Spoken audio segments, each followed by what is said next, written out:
European ফুটবলের সবচেয়ে বড় কম্পিটিশন ইউএফা চ্যাম্পিয়ন্স লিগের ফাইনাল আজ মুখোমুখি লড়ছে ইন্টার মিলান এবং পিএসজি। আজকের এই ম্যাচটায় কি কি হতে পারে, কোন 10টা পরিস্থিতি, কোন 10টা সিচুয়েশন, কোন 10টা ট্যাকটিক্সের উপর নির্ভর করতে পারে আজকের এই ম্যাচের ফলাফল, সেটা নিয়ে ডিসকাস করতে আপনাদের সামনে আমি চলে এসেছি। Let's have a look. Number 1, আপনারা সবাই জানেন যে ইন্টার মিলান সাধারণত এরকম 3-5-2 ফরমেশনে সাধারণত খেলে থাকে, যেখানে তিনজন সেন্টার ব্যাকের জায়গায় থাকেন। ডান দিকে থাকেন জার্মান সেন্টার ব্যাক বেঞ্জামিন পাভার, মাঝখানে থাকেন ইটালিয়ান সেন্টার ব্যাক ফ্রান্সেসকো আচেরবি এবং বাম দিকে থাকেন আরেকজন Italian centre back Alessandro Bastoni. এখন এই যে রাইট সাইডেড সেন্টার ব্যাক বা ডান দিকের সেন্টার ব্যাকের ভূমিকায় কে থাকবেন এটা এখনও কিন্তু নিশ্চিত নয়। সাধারণত যদি ফিট থাকেন তাহলে পাভারই এই জায়গাতে খেলে থাকেন। পাভার যদি ফিট না থাকেন তাহলে ইন দ্যাট কেস ইয়ান বিসেককে এখানে খেলানো হয়। দুজনই কিন্তু as far as I know 100% fit নন। যেহেতু 100% ফিট নন, তাই এই জিনিসটা নিয়ে একটা সংশয় দেখা দিয়েছে। এখন এই জায়গাটাতে কে খেলবেন, সাধারণত প্রতিপক্ষ দলের যিনি লেফট উইঙ্গার থাকেন তাকেই আটকানোর দায়িত্ব থাকে বেঞ্জামিন পাভারের বা ইন্টারের রাইট সাইডেড সেন্টার ব্যাকে। এখন আপনারা সবাই জানেন যে পিএসজির লেফট উইংয়ে কে খেলে থাকেন। আপনারা সবাই জানেন যে পিএসজির লেফট উইংয়ে খেলে থাকেন এই যে জর্জিয়ান সুপারস্টার খিচা কাভারাস্কেইয়া। সো তাকে আটকানোর দায়িত্বে থাকবেন ইন্টারের ডান দিকে যেই সেন্টার ব্যাক খেলবেন তিনি, সেটা পাভার হলে পাভার বা বিসেক হলে বিসেক। ইন্টারের ডান দিকের এই সেন্টার ব্যাকটা যেহেতু এখনও সম্পূর্ণরূপে ফিট নন, তাই পিএসজি অবশ্যই চাইবে যে ইন্টারের এই দুর্বলতাটাকে কাজে লাগানোর জন্য। কিভাবে তারা এই দুর্বলতাটাকে কাজে লাগাতে পারে? সাধারণত আমরা যে জিনিসটা দেখি যে প্রতিপক্ষের লেফট উইঙ্গার যদি অনেক বেশি স্ট্রং হন, সেখানে পাভারের পাশাপাশি এই যে ইন্টারের রাইট উইং ব্যাক যিনি থাকেন ডেনজেল দুমফ্রাইজ, তিনিও কখনো কখনো নেমে এসে ডিফেন্সিভলি সাহায্য করে থাকেন। এখানে একটা জিনিস আমাদেরকে মাথায় রাখতে হবে, ডেনজেল দুমফ্রাইজ কিন্তু ডিফেন্সিভলি অতটা সলিড নন। তিনি কিন্তু ইন্টারের একজন অক্সিলিয়ারি উইঙ্গার, উইং ব্যাক হলেও তিনি একজন ইন্টারের সিউডো উইঙ্গারের ভূমিকা পালন করে থাকেন, উপরে উঠে চলে যান।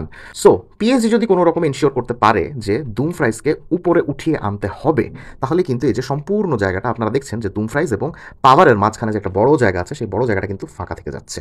অর্থাৎ ওই ফাঁকা জায়গাটা তখন বেঞ্জামিন পাভারকে একাই কাভার দিতে হবে, যেই স্পেসে কিভিচা কাভারাস্কেইয়া রয়েছেন। সো যে বেঞ্জামিন পাভার 100% ফিট নন, সেই বেঞ্জামিন পাভার অবশ্যই বাড়তি জায়গা ডিফেন্ড করতে চাইবেন না। সো সেক্ষেত্রে পিএসজি যে কাজটা করতে পারে, পিএসজি তখন তাদের নিজস্ব যে লেফট ব্যাক রয়েছে নুনো মেন্দেস, তাকে বলতে পারে যে তুমি অত বেশি উপরে উঠো না। আপনারা সবাই জানেন যে পিএসজির দুই ফুল ব্যাক যে রয়েছেন, ডান দিকে আশরাফ হাকিমি এবং বাম দিকে নুনো মেন্দেস, দুজনই অনেক উপরে উঠে খেলতে পছন্দ করেন। সো কোনো রকমে নুনো মেন্দেস যদি অত বেশি উপরে না উঠে নিচে নেমে যান, দ্যাট মিনস এই জায়গাগুলো তখন এক্সপ্লয়েট করার জন্য ইন্টারের রাইট উইং ব্যাক ডেনজেল দুমফ্রাইজ উপরে উঠে চলে আসবেন। আর ডেনজেল দুমফ্রাইজের উপরে উঠে চলে আসা মানে এই জায়গাগুলো কভার করার জন্য বেঞ্জামিন পাভার বাড়তি সাহায্য পাচ্ছেন না। আর যেহেতু বাড়তি সাহায্য পাচ্ছেন না, সেহেতু সবচেয়ে বড় সুবিধা হয়ে যাবে জর্জিয়ান উইঙ্গার কিভিচা কাভারাস্কেইয়ার জন্য। আর কাভারাস্কেইয়ার খেলা আমরা যারা যারা দেখেছি, আমরা সবাই জানি যে তিনি 1 ভার্সেস 1 কতটা স্ট্রং। সো 1 ভার্সেস 1 সিচুয়েশনে বেঞ্জামিন পাভার অসুস্থ অবস্থায় কাভারাস্কেইয়াকে কতটুকু আটকে রাখতে পারেন, সেটার উপরে কিন্তু ম্যাচের ভাগ্য অনেকটাই নির্ভর করবে। এরপর আসা যাক একটা অত্যন্ত গুরুত্বপূর্ণ পয়েন্ট নিয়ে। সেই পয়েন্টটা হলো সেট পিস। আপনারা যারা এই সিজনে ইন্টার মিলান এবং পিএসজির খেলা খুব নিয়মিতভাবে ফলো করেছেন, তারা খুবই ভালো মতো জানেন যে এই সিজনে ইন্টারের গোল করার অন্যতম প্রধান অস্ত্র হলো সেট পিস। তারা ফ্রি কিক থেকে, কর্নার থেকে, যে কোনো ডেড বল সিচুয়েশন থেকে অনেক বেশি গোল করতে পারে। আপনারা সেমিফাইনালটা যদি লক্ষ্য করেন বার্সেলোনার এগেনস্টে, সেটার একটা প্রুফ কিন্তু আপনারা পাবেন। একই রকমভাবে আপনারা যদি পিএসজির মৌসুমের দিকে একটু লক্ষ্য করেন, তারা কিন্তু সচরাচর অত বেশি গোল খায় না, বাট যখনই তারা গোল খায় they are very vulnerable against set pieces, অর্থাৎ সেট পিস থেকে তারা অনেক বেশি গোল খেয়ে থাকে। সো পিএসজির এই দুর্বলতাটাকে অবশ্যই ইন্টার মিলান আজকে এক্সপ্লয়েট করতে চাইবে। সো আজকের এই ম্যাচে যদি ইন্টারের একটা বা দুইটা সেট পিস থেকে গোল দেখেন, আশ্চর্য হবেন না। কিন্তু একটু আগেই বলেছিলাম যে পিএসজির পায়ে যখন বল থাকে, তখন তাদের দুই ফুলব্যাক আশরাফ হাকিমি এবং নুনো মেন্দেস অনেক উপরে উঠে গিয়ে খেলতে পছন্দ করেন, ঠিক এভাবে। অর্থাৎ তারা যখন উপরে উঠে চলে যান, দ্যাট মিনস তাদের পেছনে এই জায়গাগুলো ফাঁকা হয়ে যায়।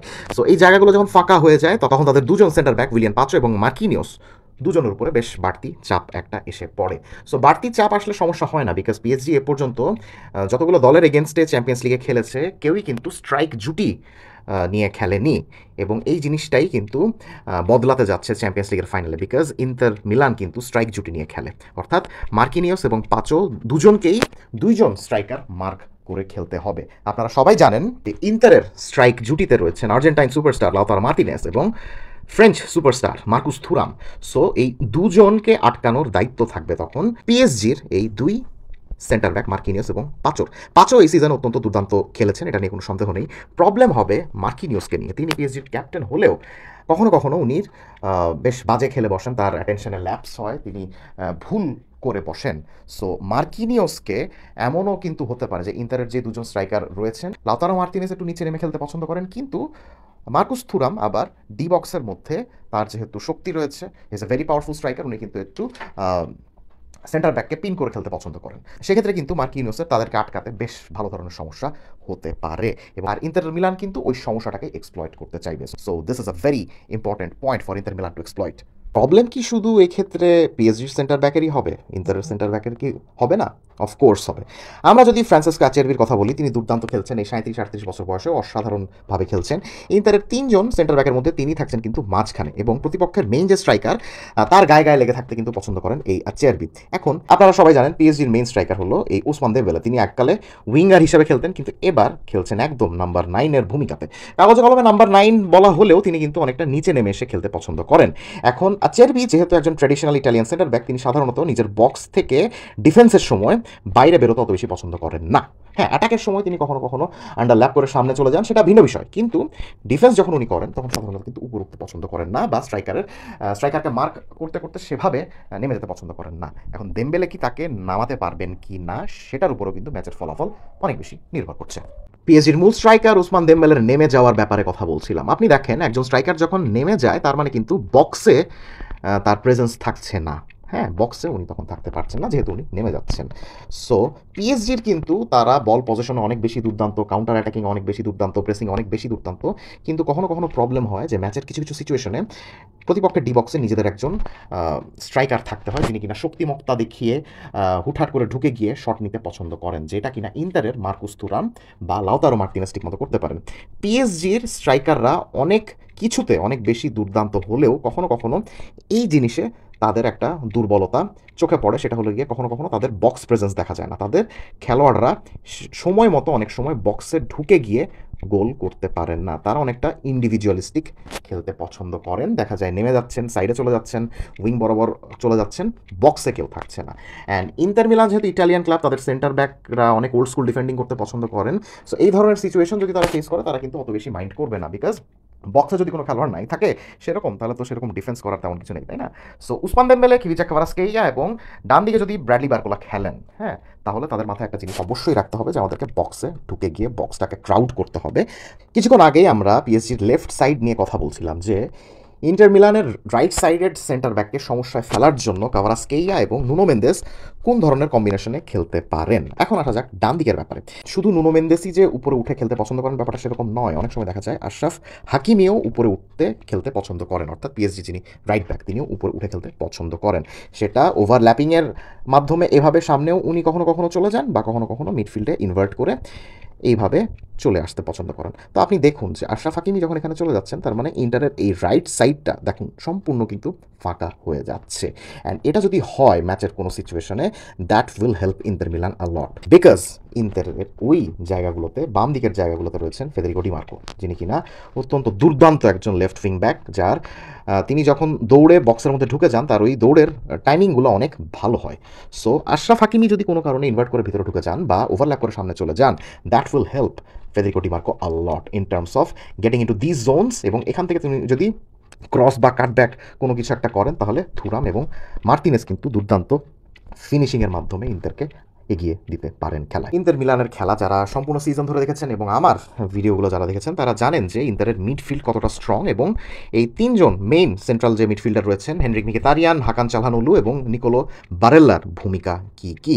এখন এই তিনজনের মধ্যে আমাকে যদি বলা হয়, তাহলে আমি বলবো যে হেনরিক মিখিতারিয়ানের ফর্ম একটু পড়তির দিকে in terms of pressing and in terms of shirting the players down of the opposition. হ্যাঁ, অর্থাৎ উনি ঠিক মতো কখনো কখনো প্রেস করতে পারেন না, বা ডিফেন্সিভলি তিনি কখনো কখনো তার নিচে থাকা ডিফেন্ডার আলেসান্দ্রো বাস্তোনিকে অত বেশি সাহায্য করতে পারেন না।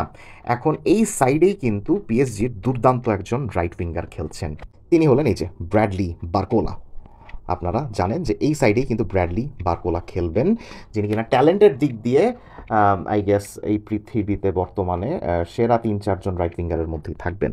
সো বারকোলাকে কি ডিফেন্সিভলি হেনরিক মিখিতারিয়ান আটকাতে পারবেন কিনা, বাস্তনিকে সেভাবে সাহায্য করতে পারবেন কিনা, সেটা নিয়ে কিন্তু একটা সংশয় দেখা যাচ্ছে। সো এই সংশয় থেকে উত্তরণের উপায় একটা রয়েছে, যদি ইন্টারের কোচ সিমিওনে ইনজাঘি একটু সাহস দেখান। কি সেই উপায়? উপায়টা হলো মিখিতারিয়ানের জায়গায় দাভিদে ফ্রাত্তেসিকে নামানো। ফ্রাত্তেসির প্রবলেম হলো হেনরিক মিখিতারিয়ান যেরকম বল পায় অসাধারণ এবং দক্ষ, ফ্রাত্তেসি কিন্তু বল পায় অত বেশি অসাধারণ না, বাট তার অফ দ্য বল মুভমেন্ট, তার প্রেসিং, তার দৌড়াদৌড়ি, তার এনার্জি অনেক বেশি। সো একটু সাহস করে যদি বারকোলাকে আটকানোর জন্য বাস্তনির উপরে ফ্রাত্তেসিকে খেলানো হয়, that might prove as a master stroke. At least প্রথমে হেনরিক মিখিতারিয়ানকে নামিয়ে 60-65 মিনিট খেলানোর পরেও যদি ফ্রাত্তেসিকে নামানো হয় বারকোলাকে আটকানোর জন্য, বা ওই সাইডে খেলা অন্যান্য উইঙ্গারকে আটকানোর জন্য, তাহলে কিন্তু ইন্টারের একটা সুন্দর অ্যাডভান্টেজ থাকতে পারে। কথা বলছিলাম বাস্তনিকে নিয়ে। আশ্চর্যজনক হলেও সত্যি, ইন্টার মিলানের এই টিমের অন্যতম প্রধান প্লেমেকার এই বাস্তনিকে যদি আপনি স্পেস দেন অপারেট করার জন্য, তাকে যদি ঠিকমতো প্রেস না করেন, তাকে যদি জায়গা দেন, তাহলে তিনি এইসব জোনগুলোতে বল পায়ে অত্যন্ত দক্ষতা দেখাতে পারেন। তার ইনসাইসিভ পাসিংয়ের মাধ্যমে তিনি সামনে থাকা লাউতারো মার্তিনেজ বা মার্কুস থুরাম বা নিকোলো বারেল্লা বা এইভাবে উঠে যাওয়া ডেনজেল দুমফ্রাইসকে তিনি পিন পয়েন্ট পাসিং এবং ক্রসিং দিতে পারেন। সো পিএসজি যদি চায় যে ইন্টারের এই ক্রিয়েটিভিটিটাকে আটকে রাখতে হবে, তাহলে they need somebody who can press relentlessly in these zones. অর্থাৎ বাস্তনি যেন বল পায় ঠিক মতো তার ম্যাজিক না দেখাতে পারেন, এই জন্য এইসব জোনগুলোতে পিএসজির এমন একজন খেলোয়াড় থাকা দরকার যেই খেলোয়াড়টা খুবই এফেক্টিভলি বাস্তনিকে প্রেস করতে পারে। এবং এই জোনগুলোতে পিএসজির কোন খেলোয়াড় থাকবেন? এই জোনগুলোতে থাকবেন আইদার জোয়াও নেভেস বা ফাবিয়ান রুইস। আপনারা যারা পিএসজির খেলা দেখেছেন তারা সবাই জানেন যে ভিতিনিয়া যেন প্রপারলি ডিপ লাইন প্লেমেকারের ভূমিকা পালন করতে পারেন, এজন্য ফাবিয়ান রুইস এবং জোয়াও নেভেস দুজনই কিন্তু একটু বেশি ফিজিক্যালিটি প্রদর্শন করেন, একটু বেশি প্রেসিং করে থাকেন। সো নেভেস এবং রুইস যদি এসব জোনগুলোতে খুব ভালো মতো প্রেসিং করেন, তাহলে কিন্তু বাস্তনি বল পায় তার দক্ষতা দেখানোর জন্য অত বেশি সময়ও পাবেন না, অত বেশি জায়গাও পাবেন না। সো বাস্তনিকে পিএসজি ঠিকঠাক মতো প্রেস করতে পারতেছে কিনা, এটাও কিন্তু ম্যাচের ভাগ্য গড়ে দেবে অনেক ভালোভাবে। Last and the final point that might shape the future of European football, that might shape the future of the Champions League final is, আপনারা সবাই জানেন যে আমরা সবসময় ইন্টারকে একজন ডিফেন্সিভ টিম হিসাবে দেখে এসেছি, কিন্তু সিমিওনে ইনজাগির আন্ডারে গত 1-1.5-2 বছর ধরে ইন্টার মিলান কিন্তু একদমই সেরকম ডিফেন্সিভ খেলছে না। বরং সেই 70s সময় আমরা নেদারল্যান্ডসকে যেরকম টোটাল ফুটবলের মতো খেলতে দেখতাম, অর্থাৎ কোনো প্লেয়ারেরই কোনো নির্দিষ্ট পজিশন থাকতো না, মিডফিল্ডাররা স্ট্রাইকে চলে যেতেন, ডিফেন্ডাররা মিডফিল্ডে চলে যেতেন, বা স্ট্রাইকাররা মিডফিল্ডে চলে আসতেন, মিডফিল্ডাররা ডিফেন্সে চলে আসতেন। ইন্টারও কিন্তু এই ধরনের কাজগুলো করে থাকে। অনেক সময় দেখা যায় যে এই যে ইন্টারের 3জন সেন্টার ব্যাক রয়েছে, তারা এভাবে সামনে চলে যান এবং তাদের জায়গাগুলো দখল করেন ইন্টারের 3জন মিডফিল্ডার। সো এইসব সিচুয়েশনগুলো কিন্তু অনেক বেশি আমরা দেখি ইন্টারের খেলার মধ্যে। এখন পিএসজির মিডফিল্ডাররাও কিন্তু অনেক বেশি ফ্লুইড। আপনারা যদি পিএসজির মিডফিল্ডের দিকে তাকান, ফাবিয়ান রুইস, ভিতিনিয়া এবং জন নেভেস কারো কিন্তু কোনো ফিক্সড পজিশন নেই, তারা 3জনই ঘুরে ফিরে গোটা মাঠ জুড়ে খেলেন। এখন তাদের এই মুভমেন্টটাকে আটকানোর জন্য ইন্টার মিলান কি সেরকম ফ্লুইড খেলবে কিনা, অর্থাৎ এভাবে মিডফিল্ডাররা ডিফেন্সে চলে আসবেন কিনা, বা এভাবে ডিফেন্ডাররা মিডফিল্ডে চলে আসবেন কিনা, সেই জিনিসটাও কিন্তু একটা দেখার বিষয়। ইন্টার কি বল পায় অত বেশি সাহসী হবে, বা তাদের নিজস্ব মুভমেন্টের ক্ষেত্রে অত বেশি সাহসী হবে? এই প্রশ্নের উত্তরের উপরে কিন্তু ম্যাচের ভাগ্য অনেক বেশি নির্ভর করছে। ব্যক্তিগতভাবে আমার বিশ্বাস যে এই 10টা পয়েন্টের উপরেই কিন্তু মেইনলি নির্ভর করবে যে ইন্টার মিলান ভার্সেস পিএসজি ম্যাচের ভাগ্যে কি হতে পারে। কমেন্ট সেকশনে জানিয়ে দিন আপনারা এই চ্যাম্পিয়ন্স লিগের ফাইনাল নিয়ে কি ভাবছেন, বা আপনার কাছে কি মনে হচ্ছে যে ম্যাচে কি হতে পারে, এই ম্যাচে কে গোল করবেন, কে অ্যাসিস্ট করবেন, কার দুর্দান্ত পারফরমেন্সের জন্য ম্যাচের ভাগ্য নির্ধারিত হবে, নাকি কেউ এতটাই বাজে খেলবেন যে তার নিজস্ব দলের সমর্থকদের কাছে ভিলেন হয়ে যাবেন। দেখে নেওয়া যাক। আর মাত্র কয়েকটা ঘন্টা রয়েছে চ্যাম্পিয়ন্স লিগের ফাইনালের। Let's have a discussion.